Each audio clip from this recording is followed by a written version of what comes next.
Preparations are well underway for this weekend's Diamond Jubilee Parade and muster at Windsor Castle. 2,500 troops will parade in front of Her Majesty the Queen to honour her 60 years on the throne.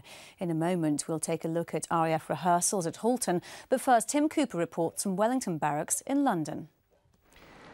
With just 2 days to go until the big day, these final rehearsals aim to finesse to the minutest detail the Guard of Honour for the muster and parade at Windsor Castle. Royal Navy, Army and RAF personnel will make up that Guard of Honour, each carrying the Queen's standard.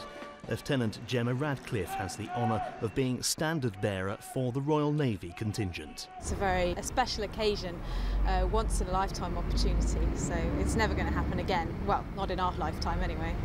This is very much a tri-service event, with training taking place to ensure that the services work in harmony, and it will make for a rare spectacle. It's not often that the Queen's Colour Squadron actually work hand in hand, unless it's, say, changing of the guard for public duties or things like that.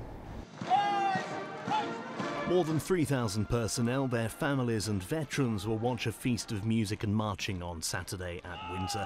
The culmination of the event will be 73 current and historic aircraft flying past.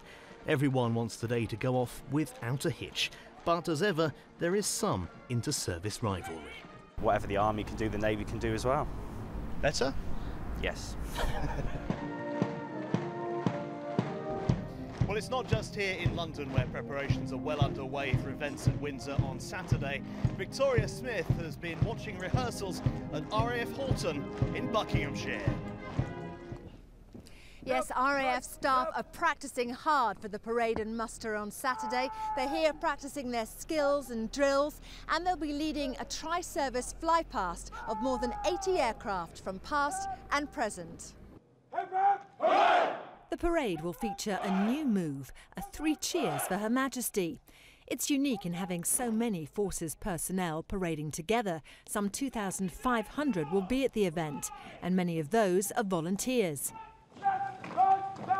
So their instructors are working hard to get it right. Some of them, it's been quite a while since they've actually had to swing their arms marching. It's you know, some of the basics, because we don't generally do much of this. It does take a little bit of time to warm people up and get them back into the frame of mind that they had when they were sort of perhaps 10 or 15 years younger. And those involved are planning quite a show.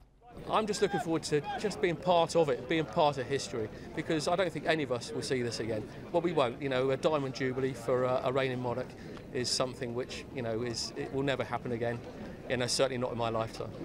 The RAF men and women will be looking the part as well, ironing their #1 blues, even if they haven't been worn for a while.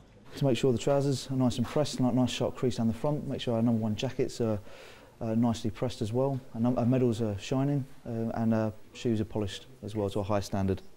They're adding that extra polish to the occasion to make sure this unique Diamond Jubilee Parade really sparkles.